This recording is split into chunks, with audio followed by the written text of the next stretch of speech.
ਵਾਹਿਗੁਰੂ ਜੀ ਕਾ ਖਾਲਸਾ ਵਾਹਿਗੁਰੂ ਜੀ ਕੀ ਫਤਿਹ। ਧੰਨ ਧੰਨ ਸ਼੍ਰੀ ਗੁਰੂ ਹਰਗੋਬਿੰਦ ਸਾਹਿਬ ਜੀ। ਆਪ ਜੀ ਦੇ ਜੀਵਨ ਦੇ ਵਿੱਚੋਂ ਕੁਝ ਸਾਖੀਆਂ ਆਪ ਜੀ ਨੂੰ ਸੁਣਾਉਂਦੇ ਹਾਂ। ਇੱਕ ਦਿਨ ਆਪ ਬਾਦਸ਼ਾਹ ਨਾਲ ਸ਼ਿਕਾਰ ਖੇਡਣ ਗਏ ਤਾਂ ਬਹੁਤ ਸੰਘਣੇ ਜੰਗਲ ਵਿੱਚ ਇੱਕ ਸ਼ੇਰ ਗਰਜਦਾ ਆਣ ਪਹੁੰਚਾ। ਬਾਦਸ਼ਾਹ ਨੇ ਆਪਣੇ ਸਾਥੀ ਬਹਾਦਰਾਂ ਨੂੰ ਕਿਹਾ ਕਿ ਸ਼ਿਕਾਰ ਕਰੋ, ਪਰ ਕੋਈ ਡਰਦਾ ਅੱਗੇ ਨਾ ਵਧਿਆ। ਜਦ ਮਹਾਰਾਜ ਪਾਸ ਬੇਨਤੀ ਕੀਤੀ ਤਾਂ ਆਪ ਢਾਲ ਤਲਵਾਰ ਲੈ ਕੇ ਸ਼ੇਰ ਦੇ ਸਾਹਮਣੇ ਜਾ ਖਲੋਤੇ ਤੇ ਵੇਖਦਿਆਂ ਉਸ ਦੇ ਪੇਟ ਵਿੱਚ ਤੇਗ ਖੋਭ ਦਿੱਤੀ। ਇਹ ਵੇਖ ਕੇ ਬਾਦਸ਼ਾਹ ਬਹੁਤ ਪ੍ਰਭਾਵਿਤ ਹੋਇਆ। ਜਦੋਂ ਗੁਰੂ ਜੀ ਜਹਾਂਗੀਰ ਬਾਦਸ਼ਾਹ ਨਾਲ ਆਗਰੇ ਪੁੱਜੇ ਤੇ ਬਾਹਰ-ਬਾਹਰ ਬਾਦਸ਼ਾਹੀ ਕੈਂਪ ਨਾਲ ਆਪ ਦਾ ਵੀ ਕੈਂਪ ਲਾਇਆ ਗਿਆ। ਮਹਾਰਾਜ ਦੀਵਾਨ ਸਜਾਈ ਬੈਠੇ ਸੀ, ਨਾਮ ਬਾਣੀ ਦਾ ਪ੍ਰਵਾਹ ਚੱਲ ਰਿਹਾ ਸੀ। ਉੱਧਰ ਜਹਾਂਗੀਰ ਬਾਦਸ਼ਾਹ ਦੇ ਕੈਂਪ ਵਿੱਚ ਭੁਲੇਖੇ ਨਾਲ ਇੱਕ ਘਾਹੀ ਸਿੱਖ ਪੰਡ ਘਾਹ ਦੀ ਤੇ ਟਕਾ ਲੈ ਕੇ ਆਇਆ ਤੇ ਜਹਾਂਗੀਰ ਅੱਗੇ ਟਕਾ ਤੇ ਘਾਹ ਦੀ ਪੰਡ ਰੱਖ ਕੇ ਕਹਿਣ ਲੱਗਾ ਕਿ ਸੱਚੇ ਪਾਤਸ਼ਾਹ ਮੈਨੂੰ ਮੁਕਤੀ ਬਖਸ਼ੋ। ਜਹਾਂਗੀਰ ਅੱਗੋਂ ਕਹਿਣ ਲੱਗਾ, ਭਾਈ ਮੈਂ ਤਾਂ ਦੁਨੀਆ ਦਾ ਹਰ ਪਦਾਰਥ ਦੇ ਸਕਦਾ, ਪਰ ਮੁਕਤੀ ਬਖਸ਼ਣ ਵਾਲਾ ਸੱਚਾ ਪਾਤਸ਼ਾਹ ਨਾਲ ਦੇ ਕੈਂਪ ਵਿੱਚ ਹੈ। ਘਾਹੀ ਨੇ ਫੌਰਨ ਟਕਾ ਤੇ ਘਾਹ ਦੀ ਪੰਡ ਵੀ ਚੁੱਕ ਲਈ ਹੈ। ਹਲਕਾਰਾਂ ਬਥੇਰਾ ਕਿਹਾ ਕਿ ਰੱਖੀ ਹੋਈ ਭੇਟਾ ਨਾ ਚੁੱਕ, ਇਹਦੇ ਬਦਲੇ ਜੋ ਵੀ ਮਾਲ ਦੌਲਤ ਲੈਣੀ ਹੈ ਲੈ ਲੈ। ਪਰ ਸਿੱਖ ਸ਼ਰਧਾ ਨਾਲ ਭਰਪੂਰ ਸੀ ਤੇ ਕੋਈ ਪਰਵਾਹ ਨਾ ਕੀਤੀ।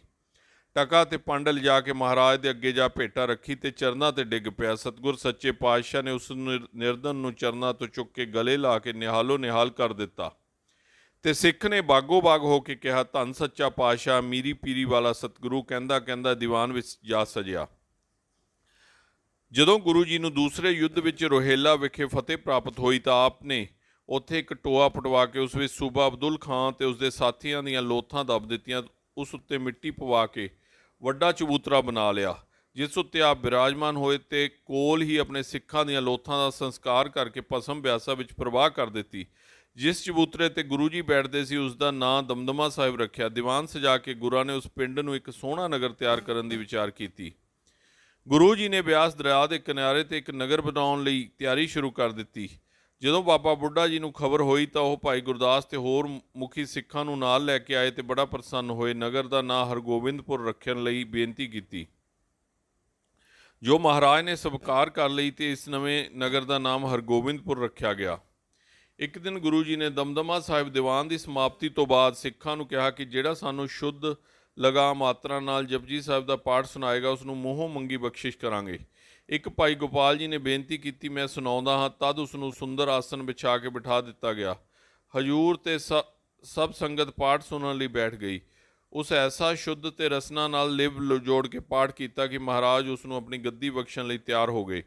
ਜਦੋਂ ਪਵਨ ਗੁਰੂ ਪਾਣੀ ਪਿਤਾ ਦਾ ਸ਼ਲੋਕ ਗੋਪਾਲ ਪੜ੍ਹਨ ਲੱਗਾ ਤਾਂ ਉਸ ਅੰਦਰ ਫੁਰਨਾ ਹੋਇਆ, ਜੇ ਮਹਾਰਾਜ ਮੈਨੂੰ ਫਲਾਣਾ ਘੋੜਾ ਸੋਨੇ ਦੀ ਕਾਠੀ ਪਾ ਕੇ ਦੇ ਦੇਣ ਤਾਂ ਠੀਕ ਹੈ। ਜਦ ਸਮਾਪਤੀ ਹੋਈ ਤਾਂ ਸਾਹਿਬਾਂ ਮੁਸਕਰਾ ਕੇ ਕਿਹਾ, ਭੋਲਿਆ ਤੂੰ ਤਾਂ ਬਹੁਤ ਹੀ ਥੱਲੇ ਜਾ ਡਿੱਗਾ ਏ, ਦੁਨਿਆਵੀ ਪਦਾਰਥ ਤੇ ਰੀਝ ਪਿਆ ਏ। ਅਸੀਂ ਤਾਂ ਗੁਰੂ ਨਾਨਕ ਪਾਤਸ਼ਾਹ ਦੀ ਬਖਸ਼ੀ ਗੱਦੀ ਤੈਨੂੰ ਦੇਣ ਨੂੰ ਤਿਆਰ ਹੋ ਗਏ ਸਾਂ, ਪਰ ਵਾਵਾ ਵਿਨ ਕਰਮਾ ਕਿਛ ਪਾਈਐ ਨਾਹੀਂ, ਸੋ ਜੋ ਤੇਰੀ ਇੱਛਾ ਘੋੜਾ ਤੇ ਸੋਨੇ ਦੀ ਕਾਠੀ ਹੈ ਉਹ ਲੈ ਲੈ।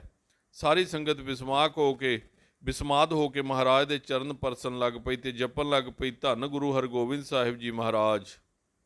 ਇੱਕ ਵਾਰ ਸ਼ਾਹਜਹਾਂ ਬਾਦਸ਼ਾਹ ਦਾ ਬਾਜ ਉੱਡ ਕੇ ਆ ਗਿਆ। ਸਿੰਘਾਂ ਨੇ ਪਕੜ ਲਿਆ। ਬਾਜ ਬਹੁਤ ਸੁੰਦਰ ਸੀ। ਉਹ ਮਹਾਰਾਜ ਦੀ ਆਗਿਆ ਨਾਲ ਵਾਪਸ ਨਾ ਕੀਤਾ ਗਿਆ। ਜਿੱਥੇ ਅੱਜ ਕੱਲ੍ਹ ਗੁਰਪਲਾ ਜ਼ਿਲ੍ਹਾ ਅੰਮ੍ਰਿਤਸਰ ਵਿੱਚ ਸਥਾਨ ਬਣਿਆ, ਉੱਥੇ ਸ਼ਾਹੀ ਫੌਜਾਂ ਨਾਲ ਟੱਕਰ ਹੋਈ ਤੇ ਉੜਕ ਦੁਸ਼ਟਾਂ ਨੂੰ ਹਾਰ ਖਾ ਕੇ ਨੱਸਣਾ ਪਿਆ। ਇੱਕ ਵਾਰ ਗੁਰਸਿੱਖਾਂ ਨੇ ਕਾਬਲੋਂ ਘੋੜੇ ਤੇ ਦੁਸ਼ਾਲੇ ਆਪ ਦੀ ਭੇਟ ਕਰਨ ਲਈ ਲਿਆਂਦੇ ਤਾਂ ਉਹ ਹਾਕਮਾਂ ਨੇ ਖੋਹ ਲਏ, ਜੋ ਆਪ ਦੇ ਸੇਵਕ ਭਾਈ ਬਿਧੀ ਚੰਦ ਨੇ ਉਹਨਾਂ ਦੀਆਂ ਅੱਖਾਂ 'ਚ ਘੱਟਾ ਪਾ ਕੇ ਲਿਆ ਕੇ ਹਾਜ਼ਰ ਕੀਤੇ। ਦੀਵਾਨ ਚੰਦੂ ਦੀ ਸਾਜ਼ਿਸ਼ ਨਾਲ ਆਪ ਨੂੰ ਗਵਾਲੀਅਰ ਕਿਲੇ ਵਿੱਚ ਭੇਜ ਦਿੱਤਾ ਗਿਆ ਕਿ 40 ਦਿਨ ਤਪ ਕਰੋ। ਉੱਥੇ 52 ਰਾਜੇ ਅੱਗੇ ਹੀ ਕੈਦ ਸੀ। ਆਪ ਰੋਜ਼ ਉਹਨਾਂ ਨੂੰ ਆਪਣੇ ਪਾਸ ਬਿਠਾ ਕੇ ਰੱਬੀ ਦਰਬਾਰ ਸਜਾਉਂਦੇ ਤੇ ਸੱਚਾ ਉਪਦੇਸ਼ ਦੇ ਕੇ ਉਹਨਾਂ ਦਾ ਉਧਾਰ ਕਰਦੇ। ਜਦੋਂ 40 ਦਿਨਾਂ ਤੋਂ ਪਿੱਛੋਂ ਗੁਰੂ ਜੀ ਨੂੰ ਵਾਪਸ ਬੁਲਾਇਆ ਗਿਆ ਤਾਂ ਜਹਾਂਗੀਰ ਨੂੰ ਸੁਪਨੇ ਵਿੱਚ ਡਰ ਆਉਣ ਲੱਗਾ। ਜਦ ਸਵੇਰੇ ਉੱਠਿਆ ਤਾਂ ਉਸਨੇ ਅਹਿਸਾਸ ਕੀਤਾ ਕਿ ਮੈਥੋਂ ਸਖਤ ਭੁੱਲ ਹੋਈ ਹੈ, ਜੋ 6ਵੇਂ ਪਾਤਸ਼ਾਹ ਨੂੰ ਗਵਾਲੀਅਰ ਤੋਂ ਵਾਪਸ ਨਹੀਂ ਬੁਲਾਇਆ। ਉਸਨੇ ਹੁਕਮ ਜਾਰੀ ਕਰ ਦਿੱਤਾ ਕਿ ਗੁਰੂ ਜੀ ਨੂੰ ਬੜੇ ਸਤਿਕਾਰ ਨਾਲ ਜਿੱਥੇ ਕਹਿਣ ਪਹੁੰਚਾਇਆ ਜਾਵੇ। ਸੋ ਜਦੋਂ ਮਹਾਰਾਜ ਨੂੰ ਇਹ ਪੈਗਾਮ ਮਿਲਿਆ ਤਾਂ ਉਹਨਾਂ ਕਿਹਾ ਕਿ 52 ਰਾਜਿਆਂ ਨੂੰ ਨਾਲ ਹੀ ਰਿਹਾ ਕਰੋ। ਫਿਰ ਬਾਦਸ਼ਾਹ ਨੇ ਸੁਨੇਹਾ ਘੱਲਿਆ ਕਿ ਜਿੰਨੇ ਆਪ ਦਾ ਪੱਲਾ ਫੜ ਕੇ ਬਾਹਰ ਨਿਕਲ ਸਕਣ ਕੱਢ ਲਓ। ਸਤਿਗੁਰਾਂ ਨੇ 52 ਤਨੀਆਂ ਵਾਲਾ ਚੋਲਾ ਤਿਆਰ ਕਰਵਾਇਆ ਤੇ 52 ਰਾਜੇ ਪੱਲਾ ਫੜ ਕੇ ਮਹਾਰਾਜ ਨਾਲ ਹੀ ਰਿਹਾ ਹੋ ਗਏ। ਉਸ ਦਿਨ ਤੋਂ ਆਪ ਜੀ ਨੂੰ ਬੰਦੀ ਛੋੜ ਕਿਹਾ ਗਿਆ। ਜਦੋਂ ਆਪ ਅੰਮ੍ਰਿਤਸਰ ਪੁੱਜੇ ਤਾਂ ਦੀਪਮਾਲਾ ਕੀਤੀ ਗਈ। ਦੀਵਾਲੀ ਇਸੇ ਦਿਨ ਦੀ ਯਾਦ ਬਣ ਗਈ। ਬਾਬਾ ਸ਼੍ਰੀ ਚੰਦ ਜੀ ਨਾਲ ਮਿਲਾਪ। ਆਪ ਸਾਹਿਬਜ਼ਾਦਿਆਂ ਸਣੇ ਬਾਰਠ ਸਾਹਿਬ ਵਿਖੇ ਬਾਬਾ ਸ਼੍ਰੀ ਚੰਦਰ ਜੀ ਦੇ ਦਰਸ਼ਨਾਂ ਲਈ ਗਏ ਤਾਂ ਉੱਥੇ ਆਪ ਨੇ ਵੱਡੇ ਸਾਹਿਬਜ਼ਾਦੇ ਬਾਬਾ ਗੁਰਦਿੱਤਾ ਜੀ ਨੂੰ ਉਹਨਾਂ ਦੀ ਭੇਟਾ ਕਰ ਦਿੱਤਾ। ਬਾਬਾ ਜੀ ਨੇ ਪ੍ਰਸੰਨ ਹੋ ਕੇ ਵਰ ਦਿੱਤੇ ਕਿ ਬਾਬਾ ਗੁਰਦਿੱਤਾ ਦੀਨ ਦੁਨੀ ਕਾ ਟਿੱਕਾ। ਕੁਝ ਸਮਾਂ ਗੁਰਦਿੱਤਾ ਜੀ ਫਿਰ ਉੱਥੇ ਹੀ ਰਹੇ ਤੇ ਆਪ ਵਾਪਸ ਅੰਮ੍ਰਿਤਸਰ ਆ ਗਏ। ਸਾਹਿਬ ਅਟਲ ਰਾਏ ਜੀ ਬੜੀ ਸ਼ਕਤੀ ਵਾਲੇ ਸੀ। ਇੱਕ ਵਾਰ ਬਾਲਾਂ ਨਾਲ ਲੁਕਣ ਮਿੱਚੀ ਦੀ ਖੇਡ ਖੇਡ ਰਹੇ ਸੀ ਤੇ ਮਿੱਟੀ ਮੋਹਨ ਬਾਲਕ ਸਿਰ ਆ ਗਈ। ਬਾਬਾ ਜੀ ਖੇਡ ਖਤਮ ਕਰਕੇ ਬਾਲਾਂ ਨੂੰ ਘਰੋਂ ਘਰੀ ਭੇਜ ਕੇ ਆਪਣੇ ਘਰ ਚਲੇ ਗਏ। ਦੂਜੇ ਦਿਨ ਉਹਨਾਂ ਸੁਣਿਆ ਕਿ ਮੋਹਨ ਬਾਲਕ ਨੂੰ ਸੱਪ ਲੜ ਗਿਆ ਤੇ ਮਰ ਗਿਆ। ਉਸ ਦੇ ਮਾਪੇ ਰੁਦਨ ਕਰ ਰਹੇ ਹਨ। ਉਸ ਵੇਲੇ ਆਪ ਮੋਹਨ ਦੇ ਘਰ ਗਏ ਤੇ ਮੋਹਨ ਨੂੰ ਗਲ ਵਿੱਚ ਖੁੰਡੀ ਪਾ ਕੇ ਕਹਿਣ ਲੱਗੇ, ਯਾਰ ਮਿੱਟੀ ਦੇ। ਬਸ ਫੇਰ ਕੀ ਸੀ, ਮੋਹਨ ਸਤਨਾਮ ਕਹਿੰਦਾ ਉੱਠ ਕੇ ਬੈਠ ਗਿਆ। ਭਾਗਮਲ ਪਿਤਾ ਤੱਕ ਕੇ ਬਾਗੋ ਬਾਗ ਹੋ ਗਿਆ। ਬਾਬੇ ਦੇ ਚਰਨਾਂ ਨੂੰ ਨਮਸਕਾਰ ਕੀਤੀ। ਸਾਰੇ ਪਰਿਵਾਰ ਵਿੱਚ ਖੁਸ਼ੀ ਹੋ ਗਈ। ਜਦੋਂ ਛੇਵੇਂ ਪਾਤਸ਼ਾਹ ਸੁਣਿਆ ਤਾਂ ਸ਼ਹਿਜ਼ਾਦੇ ਨੂੰ ਸੱਦ ਕੇ ਕਹਿਣ ਲੱਗੇ, ਲਾਲ ਜੀ ਕਿਉਂ ਭਾਣਾ ਉਲਟਿਆ ਜੇ? ਇੱਕ ਮਿਆਨ ਵਿੱਚ ਦੋ ਤਲਵਾਰਾਂ ਨਹੀਂ ਸਮਾ ਸਕਦੀਆਂ। ਰਮਜ਼ ਸੁਣ ਕੇ ਬਾਬਾ ਅਟਲ ਜੀ ਕੋਲਸਰ ਦੇ ਕੰਢੇ ਚਿੱਟੀ ਚਾਦਰ ਲੈ ਕੇ ਲੇਟ ਕੇ ਜੋਤੀ ਜੋਤ ਸਮਾ ਗਏ। ਜਦੋਂ ਗੁਰਾਂ ਨੇ ਸੁਣਿਆ ਤਾਂ ਆ ਕੇ 100 ਵਰ ਦਿੱਤੇ। ਚੂੰਕਿ 9 ਸਾਲ ਦੀ ਉਮਰ ਸੀ, 9 ਮੰਜ਼ਲ ਗੁਰਦੁਆਰਾ ਉਸਾਰ ਕੇ ਫਰਮਾਇਆ ਕਿ ਤੇਰੇ ਦਰ ਤੇ ਮਨਵੰਸ਼ਿਤ ਫਲ ਮਿਲਣਗੇ। ਸੋ ਹੁਣ ਵੀ ਮਹਾਰਾਜ ਦੇ ਦਰ ਅੱਗੇ ਲੋੜਵੰਦ ਆ ਕੇ ਉੱਚੀ ਉੱਚੀ ਕਹਿੰਦੇ ਹਨ, ਬਾਬਾ ਅਟਲ ਪੱਕੀ ਪਕਾਈ ਘੱਲ। ਜਿਸ ਵਕਤ ਗੁਰੂ ਹਰਗੋਬਿੰਦ ਸਾਹਿਬ ਨੂੰ ਬਾਦਸ਼ਾਹ ਜਹਾਂਗੀਰ ਨੇ ਗਵਾਲੀਅਰ ਦੇ ਕਿਲੇ 'ਚੋਂ ਰਿਹਾ ਕਰ ਦਿੱਤਾ ਤਾਂ ਚੰਦੂ ਹੋਰ ਈਰਖਾ ਕਰਨ ਲੱਗ ਪਿਆ। ਸਤਿਗੁਰੂ ਜੀ ਜਹਾਂਗੀਰ ਪਾਸੋਂ ਦਿੱਲੀ ਤੋਂ ਲਾਹੌਰ ਚੰਦੂ ਨੂੰ ਸਜ਼ਾ ਦੇਣ ਲਈ ਲੈ ਆਏ, ਕਿਉਂਕਿ ਜਹਾਂਗੀਰ ਨੂੰ ਸਾਈਂ ਮੀਆਂ ਮੀਰ ਤੇ ਵਜ਼ੀਰ ਖਾਂ ਤੋਂ ਪਤਾ ਲੱਗ ਚੁੱਕਾ ਸੀ ਕਿ ਚੰਦੂ ਨੇ ਆਪਣੀ ਧੀ ਦਾ ਰਿਸ਼ਤਾ ਜ਼ਬਰਦਸਤੀ ਗੁਰੂ ਹਰਗੋਬਿੰਦ ਸਾਹਿਬ ਨਾਲ ਕਰਨ ਲਈ ਗੁਰੂ ਅਰਜਨ ਦੇਵ ਜੀ ਨੂੰ ਤੱਤੀ ਲੋਹ ਤੇ ਗੜਕਦੇ ਪਾਣੀ ਦੀ ਵੱਡੀ ਦੇਗ ਵਿੱਚ ਤੇ ਸੀਸ ਵਿੱਚ ਤੱਤੀ ਰੇਤ ਪਵਾਈ। ਗੱਲ ਕੀ, ਬਹੁਤ ਬੇਰਹਿਮੀ ਨਾਲ ਤਸੀਹੇ ਦਿੱਤੇ।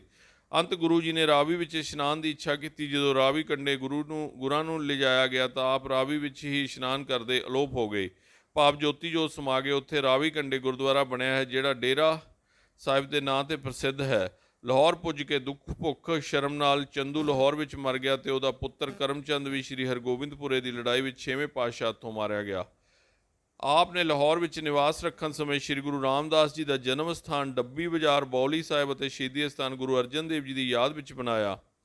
ਪਿੰਡ ਮੁਜੰਗ ਵਿੱਚ ਜਿੱਥੇ ਮਹਾਰਾਜ ਨੇ ਵਿਸ਼ਰਾਮ ਕੀਤਾ ਸੀ ਉੱਥੇ ਕਾਜ਼ੀ ਦੀ ਲੜਕੀ ਕੌਲਾਂ ਸੀ ਜੋ ਸਾਈਂ ਮੀਆਂ ਮੀਰ ਦਾ ਉਪਦੇਸ਼ ਸੁਣਦੀ ਰਹਿੰਦੀ ਸੀ। ਖੁਦਾ ਨੂੰ ਮੰਨਣ ਵਾਲੀ ਪਾਕ ਰੂਹ ਸੀ। ਕਈ ਵਾਰ 6ਵੇਂ ਪਾਤਸ਼ਾਹ ਦੇ ਦੀਵਾਨ ਵਿੱਚ ਆ ਕੇ ਵੀ ਹਜ਼ੂਰੀ ਭਰਦੀ ਤੇ ਦੀਵਾਨ ਸੁਣਦੀ ਸੀ। ਜਦ ਕਾਜ਼ੀ ਨੂੰ ਪਤਾ ਲੱਗਾ ਤਾਂ ਉਸ ਆਪਣੀ ਲੜਕੀ ਕੌਲਾਂ ਨੂੰ ਬਹੁਤ ਦਬਕਾਇਆ ਕਿ ਮੁਸਲਮਾਨ ਹੋ ਕੇ ਤੂੰ ਕਾਫਰਾਂ ਦਾ ਸਤਸੰਗ ਬਾਣੀ ਸੁਣਦੀ ਏ। ਜੇ ਤੂੰ ਫੇਰ ਕਾਫਰਾਂ ਦੀ ਮਹਿਫਿਲ ਵਿੱਚ ਗਈ ਤਾਂ ਫਤਵਾ ਲਵਾ ਕੇ ਕਤਲ ਕਰਵਾ ਦਿਆਂਗਾ। ਇਹ ਗੱਲ ਆਪਣੇ ਪਿਤਾ ਕੋਲੋਂ ਕੌਲਾਂ ਨੇ ਸੁਣੀ ਤਾਂ ਸਾਈਂ ਮੀਆਂ ਮੀਰ ਜੀ ਨੂੰ ਕਿਹਾ ਕਿ ਗੁਰੂ ਜੀ ਮੈਨੂੰ ਇੱਥੋਂ ਲੈ ਜਾਣ, ਮੈਂ ਸਤਸੰਗ ਵਿੱਚ ਬਾਣੀ ਸੁਣਨੋਂ ਰਹਿ ਨਹੀਂ ਸਕਦੀ, ਪਰ ਮੇਰਾ ਪਿਤਾ ਫਤਵਾ ਲਵਾ ਕੇ ਮਰਵਾ ਦੇਵੇਗਾ। ਸਾਈਂ ਮੀਰ ਦੇ ਰਾਹੀਂ ਕੌਲਾਂ ਜੀ ਦਾ ਬਚਨ ਮੰਨ ਕੇ ਗੁਰੂ ਜੀ ਉਸ ਨੂੰ ਮੁਜੰਗਾ ਤੋਂ ਨਾਲ ਲੈ ਕੇ ਮੰਗਟ ਅਮਰ ਸਿੱਧੂ ਢਿਲਵਾ ਪੜਾਣਾ ਢੰਡ ਹੁੰਦੇ ਹੋਏ ਸ਼੍ਰੀ ਅੰਮ੍ਰਿਤਸਰ ਲੈ ਆਏ।